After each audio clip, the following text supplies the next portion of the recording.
마지막 주제입니다. 오늘 북한 관련 뉴스도 참 눈에 띄더라고요. 최근에 김정은의 딸 주애가 소총 사격하고 권총 사격하는 모습 공개됐었는데 그건 약과였습니다. 이번에는 신형 탱크를 직접 운전하는 모습이 공개됐습니다. 만나보시죠. 김정은 동지께서는 신경 모습을 통쾌하게 바라보시며 우리 군대의 기질적인 용감성과 배짱이 도도하게 전진하는 저 땅크들의 웅장한 기상에 다 응축되어 있다고 만족을 표하셨습니다. 김정은 동지께서는 전술 연습이 끝난 후 신형 주력 땅크의 전투적 성능을 다시금 묘야하시면서 다음과 같은 견해를 피력하셨습니다. 땅크 공업의 현대화에서 우리는 당당히 자부할 수 있는 성과와 진보를 획득하였다. 신형 주력 땅크에는 우리식의 장갑 무기 체계 기술이 집성되어 있다. 우리가 특별한 힘을 기울인 신형 주력 땅크의 핵심 기술 개발에는 7년이라는 기간이 걸렸다. 작년 10월 열병식에서 처음 공개된 신형 탱크 천마 20으로 추정이 됩니다. 정신 변호사님, 같이 보시죠. 지금 김주애가요. 지금 저기 김정은 옆에 지금 얼굴만 나와 있는 저 모습인데 저기가 탱크 조종석으로 추정이 됩니다. 13살이면은 한국에서는 운전면허는 당연히 못 따는 거고 범퍼카 정도 놀이동산 타는 정도일 텐데 탱크를 지금 직접 운전한다는 거예요. 어떻게 봐야 돼요? 글쎄요, 제가 자동차 처음 운전했던 게 한 20대 중반 아니었나 저 그 생각이 드는데 김주애가 2013년생이란 말이죠. 13살입니다. 제가 궁금해가지고 우리나라의 2013년생들 중에 누가 있는가 봤더니 하나부터 다 10까지 다 아역 배우들밖에 없어요. 그럴 수밖에 없지 않습니까? 13살인데. 그런데 그럼에도 불구하고 왜 북한은 김주애가 저런 탱크를 모는 모습을 보여주느냐.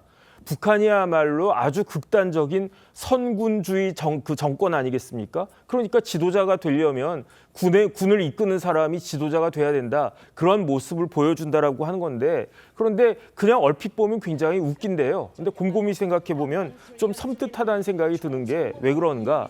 지금 김정은이 60세가 넘었다 그러면 어쩔 수 없다. 후계자가 필요하다. 이 생각할 수 있는데 김정은 나이가 이제 40대 초반밖에 안 됩니다. 우리나라의 이준석 그 당대표하고 나이가 거의 비슷해요.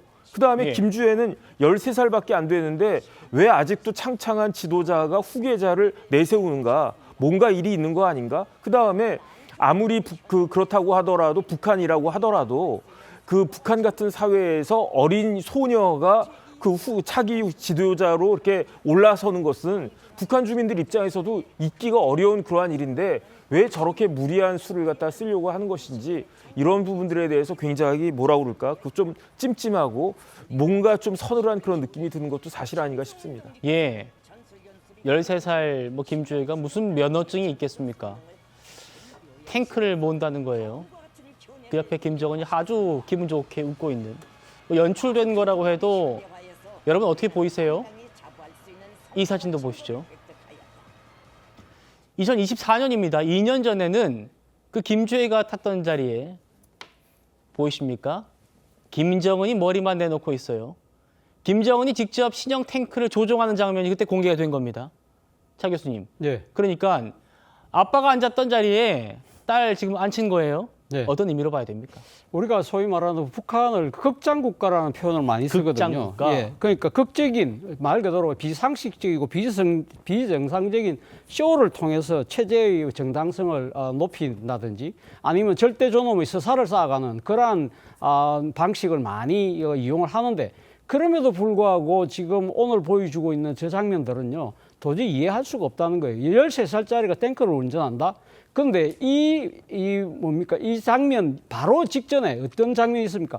바로 앞에 나왔던 장면은 권총을 쏘는 장면이 나왔습니다. 권총 쏘고. 예, 그리고 또 그 쏘고. 앞에는 저격 소총을 쏘는 그렇죠. 장면이 나왔어요. 그렇다고 한다면 단순하게 아버지하고 다니면서 군사 여러 가지 훈련들을 그러니까 이 관전하고 사열하는 것이 아니라 직접 본인이 쏘고 모는 그런 단계까지 간다는 것 자체가 정말 심각한 일종의 하나의 시나리오를 쓰고 있는 것이 아닐까라는 측면에서 상당히 좀 두려움도 앞선다는 생각이 듭니다.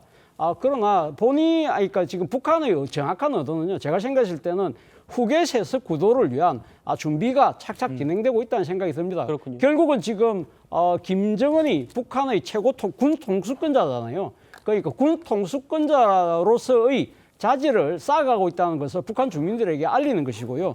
또 한편으로는 김주애가 아들이 아니고 딸이잖아요. 이런 이 가부장적인 북한의 문화에 대해서 생길 수 있는 여러 가지 저항감들을 미리 희석시키려고 하는 정치적 포석이라는 생각이 듭니다. 그렇군요. 오늘 북한은 그동안 인민군 훈련 영상에선 등장시키지 않았던 드론 운영 장면도 공개했습니다. 이겁니다. 지금 이란 전쟁 한창인데 김기현 대변인님, 탱크 보여주고 드론 보여주고 뭐 의도가 있겠어요. 아무래도 북한 같은 경우는 우크라이나 러시아 전쟁에서 투입이 됐습니다. 처음에는 우크라이나의 드론 때문에 많은 피해를 봤다고 하지만 현장에서 봤기 때문에 드론의 어떤 위험성, 공격성에 대해서 누구보다 잘 알고 있다고 봅니다. 이거는 일종의 본인들이 거기 가서 쇼를 하는 것도 있겠지만 대한민국으로 하여금 우리는 드론에 대해서 실전 기술을 가지고 있다. 이 측면을 부각시켜서 연출한 면도 없지 않아 있다고 보고 있고요. 무엇보다도 지금의 이란전에서 미국은 1대 100이라는 어떤 전쟁 그런 표현을 하는 게 있는데요. 한 예로 드론 같은 경우는 3, 4천만 원 하는데 미국의 패트리어트 미사일 같은 경우는 50억 된다고 하지 않습니까? 그래서 가성비가 있는데 실질적으로 비대칭 전략으로서 드론의 역할이 큰 만큼 이 부분에 있어서 북한이 굉장히 주력할 것 같습니다. 알겠습니다.